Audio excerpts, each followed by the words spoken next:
So I got a question for you. Who lives in a pineapple under the sea? Apparently, it's El Primo because there is a huge update coming to Brawl Stars. From 2 new Brawlers, a massive SpongeBob season, new game modes, a ton of skins, as well as a bunch of balance changes that I found. So let's break down Brawl Talk so you know exactly what's coming in the update.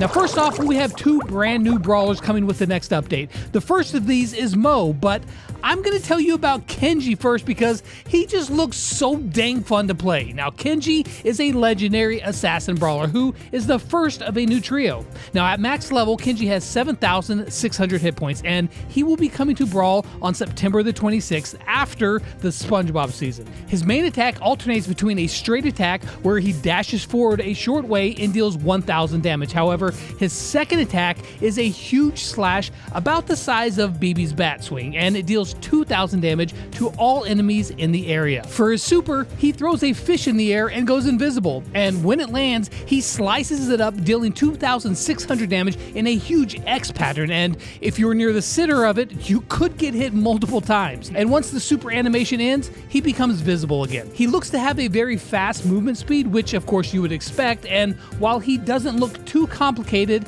he just looks dang fun. But he also has good survivability as well, because whenever he lands an attack, he gets a portion of that damage back to himself as health. Now, as for Mo, he's going to finish off the Castle Courtyard trio with Ash and Grom, and he has some pretty darn cool abilities. At power level 11, Mo has 6,400 hit points, which is just slightly less than max, so not a ton of health. However, he does fire off a shot that is slightly longer in range than Surge in his first stage. Now, for this shot, he throws a rock that bounces across the ground. Every time it hits the ground, it sends out pebbles in all directions. Each little pebble will deal 1,000 damage as well as the main projectile itself. So it's a decently long-range shot that deals damage to everything around it and along its path. But his super is where it gets really interesting because he uses his little digging machine that he built and he goes underground. Now, he can go under walls, and if you are in his path, he will deal 1,640 damage, but if he pops up underneath you at the end of his super, he will deal double that damage as well as knock you into the air. And then when he emerges from the ground, he's riding his little digger and his attack changes to a very short range melee attack in a very small cone, dealing non-stop consistent damage. Now, you'll also notice he still has his super active at the end of the digging attack. Now, I'm not sure if that means that he can use his digging attack again, or if pressing the button will return him to his normal form, but I'll have all that info for you very soon in the sneak peek, so be sure to subscribe for that. Now, I did notice a bunch of balance changes, but before I show you what I found, let's just throw all that balance out the window with the SpongeBob event starting on September the 5th and ending on October the 2nd. Now, the main part of this event are the power-ups. Now, you can think of these power-ups similar to the mutations we got in the Godzilla season, but there are some distinct differences. First off, each category of brawler, each class of brawler will receive their own power-up trait. It's not specific to a certain brawler like the mutations were. Also, these power-ups have levels. Each level that you unlock will make this power-up stronger. Now, you unlock these power-ups by collecting Krusty Cash and, of course, spending it in the Krusty Krab, but more on that in a second. Here's the power-ups that we are getting for each brawler class. For the assassins, they get a spatula power-up. With this, when your enemies are low on health, your attacks will instantly take them down if you have a spatula. Now, you can see if you have a spatula because it's circling around you as a visual indicator that you have one ready. And you'll notice that the enemy also has a little icon by their health bar letting you know that they are vulnerable to being swatted by SpongeBob's spatula. Now, that's what happens at level 1. Now, at level 2, you'll get a speed boost when you defeat an enemy, and at level 3, you'll turn invisible after you defeat an enemy. Now, for tanks, you get the Krabby Patty power-up. Kind of like those little gummies. With this at level 1, Krabby Patties will orbit around you as a shield, and when they get destroyed, it will grant increased damage resistance for a short time. Now, at level 2, the damage reduction and movement speed is amplified even more, and at level 3, when you get damaged and it blows up, it'll charge your super. Pretty cool. For the marksman, you're going to get Squidward's clarinet. With this at level 1, you will periodically get a musically charged shot that will break walls. Now, they didn't specifically say, but I think level 2 will grant you 1 extra charge from level 1. And then at level 3, the shots will not only pierce walls, but also brawlers as well. For support brawlers, you're going to be getting the Kelp Soda power-up, which at level 1 will have a permanent healing aura around you. At level 2, healing allies will charge your super, and then at level 3, which this seems crazy, when you use that super that is being charged faster, a power cube will spawn near you. That sounds kind of nuts. Now for throwers or artillery brawlers, you're going to get the Doodle Pineapple, which after a short cooldown, your normal attacks will drop a pineapple from the sky. At level 2, the pineapple will leave a damaging area of effect on the ground, similar to Brock's missiles. And at level 3, that pineapple, when it hits the ground, will split, dealing even more area damage. And watching the video here, it looks like it's going to be very hard to avoid this pineapple. Now for damage dealers, you're going to get chum balls. When you have the chum ball ready, you will be glowing green, so you'll know, and your next shot, when it hits an enemy, will give you homing projectiles for a short time. So yeah, auto aim, best aim for this. Now at level 2, you'll get a movement speed boost for a short time. And then at level 3, you will also get healed as well. And then finally for the control brawlers, you're going to get Bubble.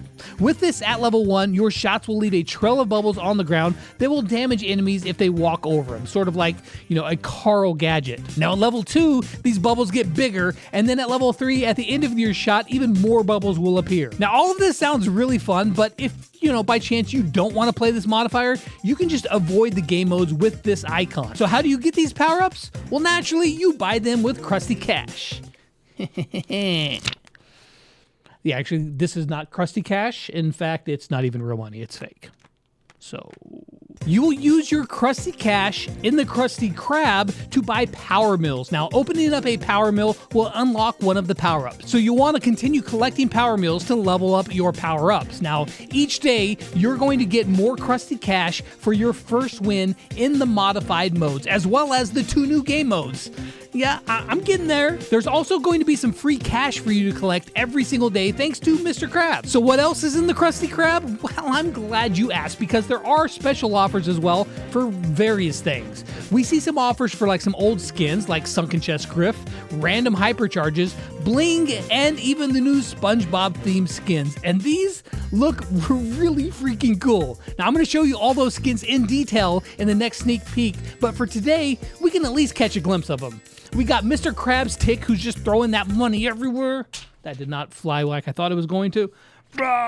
Then there's Plankton Daryl. We've got Patrick Buzz, who is really cool. Sandy Jesse. There's Squidward Mortis, who, by the way, is the skin of the season that comes with some color variations on the Brawl Pass. And then, of course, we have SpongeBob El Primo, who you can get for free. Along with the event, there is a club activity where collecting Krusty Cash will add a money pile for your club. And once you collect enough, everybody in your club will get the SpongeBob El Primo skin for free. Now we're also going to be getting a new Krusty Krab environment as well for various game modes, including the 2 new game modes, Jellyfishing and Trio Showdown. Now for Trio Showdown, it's exactly what it sounds like. 4 teams of 3 players will face off to see who is the last one standing, and as long as there's 1 player on your team alive, then you'll be able to respawn if you die, just like in Duo Showdown. Now Jellyfishing is an all-new mode where the jellyfish will appear on the map, and it's your job to catch them, but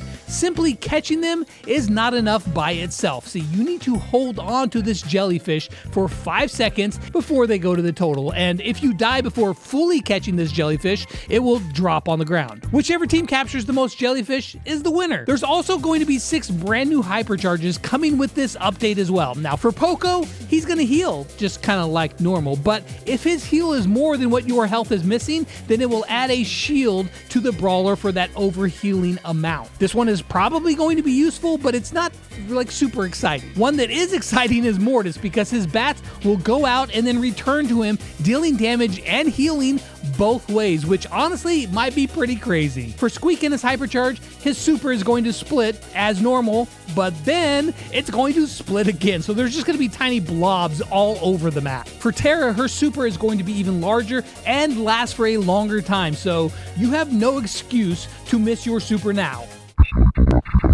Yes, I know I probably still will. For Nani, her hypercharged peep will slowly grow in size and speed and of course deal more damage. For Surge, he goes to level 5 with his hypercharge as his shots will get a longer range and then they split at the end regardless of whether you hit somebody or not, as well as they travel slightly farther when they split, which funny enough, this is basically exactly like his shot used to be when he was first released. Now for the second season coming to Brawl Stars, it's going to be the Scary Tale season, or basically Brawloween. There's going to be 3 returning game modes with like a scary vibe. We got Pumpkin Plunder, but the pumpkin is like a zombie head instead. And then they're bringing back Payload, but instead of a train, it's a coffin. And then finally we have Volleyball, but instead of a volleyball, there's a zombie head. The skins that season will be Skeletal Surge, which will be the skin of the Brawl Pass, and of course come with 2 color variations. Then there's Dread Knight Draco and Malicious Mandy, who is the ranked skin of the season, or otherwise the one that I'm never going to get because rank mode hates me and doesn't drop it. There's Nightmare Nani, Dark Keep Pearl, Possessed Poco, and Lockpick Kit. There's also going to be 3 zombie skins with the update, with Gruesome Gus, Putrid Pam, and Decaying Dynamite, who throws his brains at enemies, which, I mean, I guess he didn't really need them anyway. There's a little canary up there, so yeah. Then there are going to be 3 more skins for the Harvest Festival with Moon Guardian Crow and Moon Guardian, because the other skins don't matter. It's just Moon Guardian Crow. It's a pretty dope looking skin, by the way. Okay, fine. We got Hank and Chester as well. Are you happy? And then there are a few other skins with Vampiro, Cuckoo Colette, Red Jacket Rico, Fruit Samurai Kenji, and the Supercell make skin Dragoon Bell. And then there's finally an esports skin in Fan Fang. Now there are a bunch of buffs and nerfs that Brawl Stars did not tell us about, but before I show you those, let me tell you about today's sponsor. Did you guys know that I'm an Olympic athlete? Huh?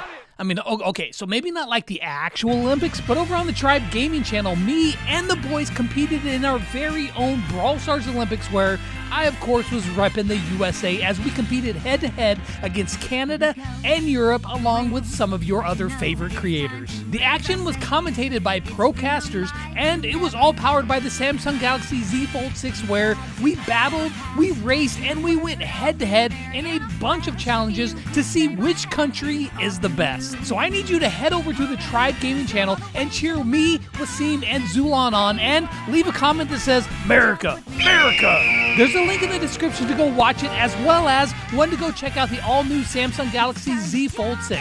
Big thanks to Samsung for sponsoring today's video.